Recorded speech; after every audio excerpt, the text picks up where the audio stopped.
என் பேரு ஜெயா. செங்கல்பட்டு மாவட்டம் திருக்கழுக்குன்ற வட்டம் நெய்க்குப்பி கிராமத்துல வசிக்கிறோம்.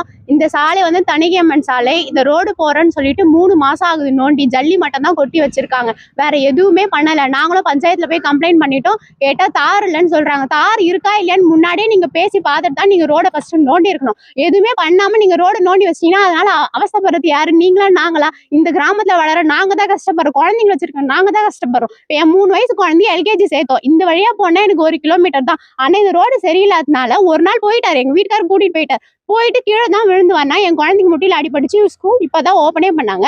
ஓப்பன் பண்ணா 2 நாள் அவள் லீவ் போட்டு ஹாஸ்பிட்டல் தான் நாங்க கூட்டிட்டு போனோம். சரி சுத்திட்டு போலான்னு பார்த்தா 4 கிலோமீட்டர் வருது. ஸோ அவரும் ஒர்க்குக்கு போகணும்.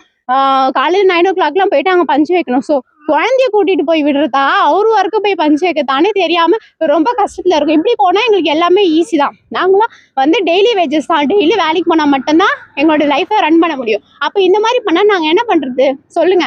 தார் இல்லைன்னா நீங்க எதுக்கு வந்து ரோடு நோண்டிங்க? ஏற்கனவே இந்த ரோடே கொஞ்சம் ஆவரேஜா தான் இருந்தது. இப்போ சுத்தம் மோசமா இருக்கு. இதுக்கு நீங்க நடவடிக்கை எடுக்கலன்னா நாங்க கிராம மக்கள் எல்லாம் சேர்ந்து போராட்டம் தான் பண்ணுவோம். இது